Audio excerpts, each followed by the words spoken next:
आमदार संजय गायकवाड यांच्यावर गुन्हा दाखल करण्यात यावा या संदर्भात ॲडव्होकेट असीम सरोदे यांनी कोल्हापुरात तक्रार दाखल केलेली आहे। प्रशांत आंबी यांच्या वतीने असीम सरोदे यांनी ही तक्रार दाखल केलेली आहे। नेमकी काय तक्रार आहे ते जाणून घेऊयात। काय तुम्ही जी कोल्हापुरात तक्रार दाखल केलेली आहे नेमकी तक्रार काय आहे, पोलिसांकडून नेमका काय प्रतिसाद मिळाला तुम्हाला? जेव्हा हे प्रकरण झालं तेव्हा मला इतिहास तज्ज्ञ इंद्रजीत सावंत यांच्याशी माझं बोलणं झालं आणि त्यांनी चिंता व्यक्त केली की अशा प्रवृत्ती का वाढत आहेत ज्या छत्रपती शिवाजी महाराजांना समजूनच घेत नाही।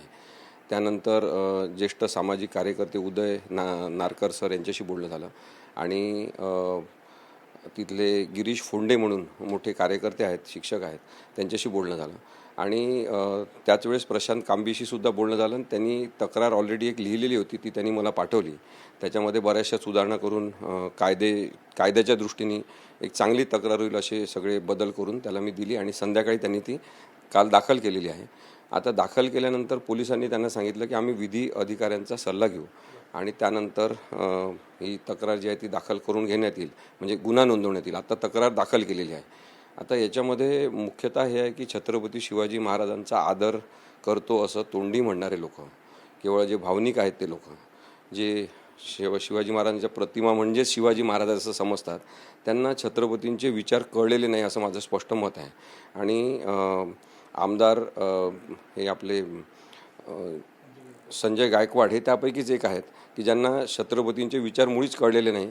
त्यांना असं वाटते की टिळा लावायचा, छत्रपती शिवाजी महाराजांचं नाव घ्यायचं, जय जयकार करायचा म्हणजे छत्रपती शिवाजी महाराज। तसं नाही आहे। छत्रपती शिवाजी महाराजांना महिलांविषयी प्रचंड आदर होता। महिलांचा अनादर करणं त्यांना चालत नव्हतं।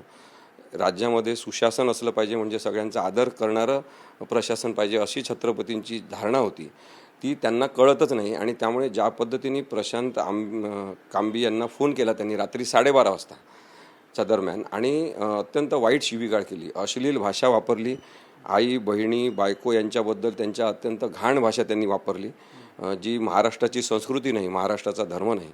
आणि त्यानंतर त्यांनी धमक्या दिल्या। कदाचित जीभ हा त्यांचा आवडता अवयव आहे असं आपल्याला दिसते। आमदार संजय गायकवाड यांचा जीभ हा आवडता अवयव आहे कदाचित, कारण मागे पण त्यांनी सांगितलं की राहुल गांधींची जीभ काढून द्या, त्यांना 11 लाख रुपये देऊ। नंतर आत्ता पण त्यांनी प्रशांतला सुद्धा धमकी देताना सांगितलं की तुझी जीभ काढतो, हासडून टाकतो, जीभ कापतो असं म्हटलं त्यांनी। त्याचा अर्थ दुसऱ्यांची जीभ महत्त्वाची नाही, पण स्वतःच्या जिभेवर ताबा नाही, अशा प्रकारचे हे आमदार आहेत। त्यांना जिभेचं महत्त्व कळलं पाहिजे। पण मग या सगळ्या संदर्भात तुम्ही कोण होता शिवाजी हे जे पुस्तक आहे गोविंद पानसरे याचं वाचन तुम्ही करणार आहात या सगळ्या घटनेच्या निषेधात, काय नेमकं? पण छत्रपती शिवाजी महाराज हे प्रत्येक घरातलं आदरणीय व्यक्तिमत्व आहे।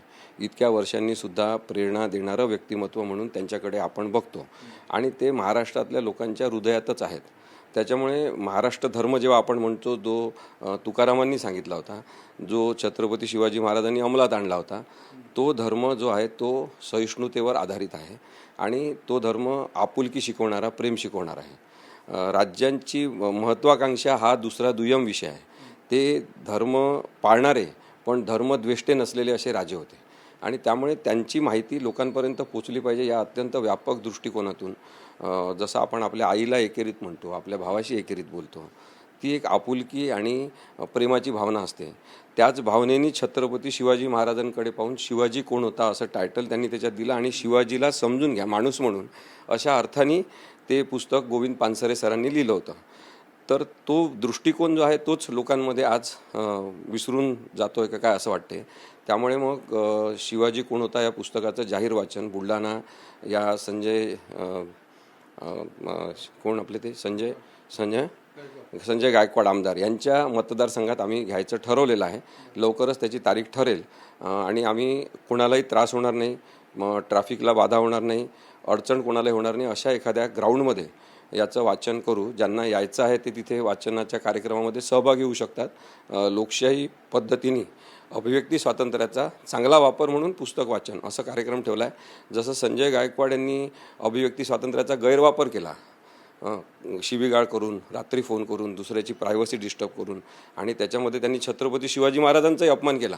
त्यांनी त्या प्रशांतला म्हटलं की शिवाजी महाराज तुझ्या बायकोचा नवरा होता का, अशा स्वरूपाचं विधान केलं.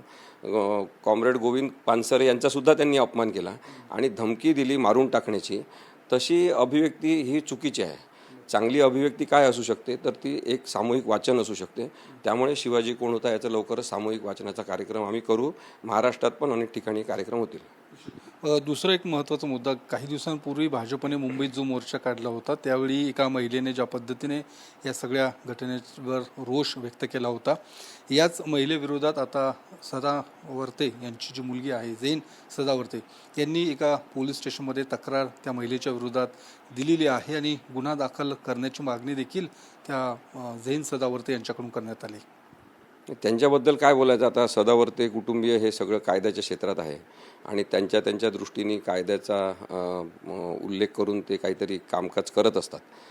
त्याचं टायमिंगसुद्धा वेगळं असते, त्याचा उद्देशसुद्धा बरेचदा वेगळा असतो. तो एक शंकेचा भाग सोडला तर त्यांनी त्यांच्या कायदेशीर बुद्धिमत्तेचा वापर महाराष्ट्रासाठी केला तर ते खूप रचनात्मक ठरू शकते.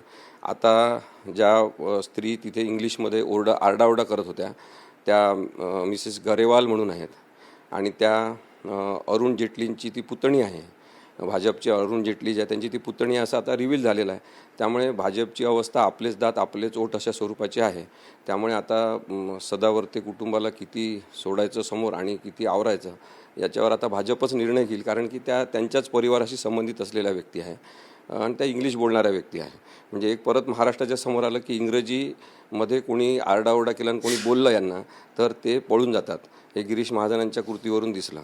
ते जर मराठीत बोलणार असतं त्यांनी वादविवाद घातला असता. त्यामुळे या मर्यादासुद्धा समोर आलेल्या आहे. मुख्यतः रस्ता अडवू नये, लोकांना त्यांच्या दैनंदिन जीवन जगण्याच्या याच्यामध्ये आपण आडकाठी निर्माण करू नये अशी एक काळजी करून लोकांनी आंदोलनं केली पाहिजे. अशी संस्कृती महाराष्ट्रामध्ये आली पाहिजे ज्याच्यामध्ये सगळे राजकीय पक्ष लोकांच्या सामान्य जीवन जगण्याला जास्त महत्त्व देतील. दिखाऊ आंदोलनं हे ग्राउंडवर होऊ शकतात. त्या स्त्रीने जे सांगितलं ते बरोबर आहे की तुम्ही जा ग्राउंडवर जा तिथे करा, पण रस्ते अडवणं हे चांगलं नाही. सामान्य माणसांचं जीवन, त्यांच्या अडचणी, जीवन जगण्याचा संघर्ष हा वेगळा असतो.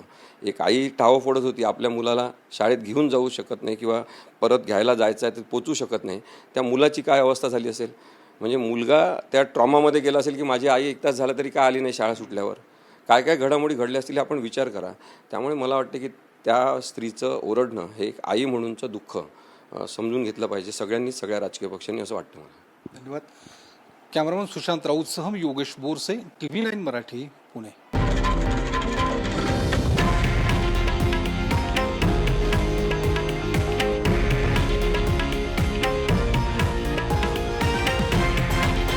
हे आहे देशातील नंबर 1 न्यूज नेटवर्क आणि आपण पाहत आहात TV9 मराठी, एकमेव.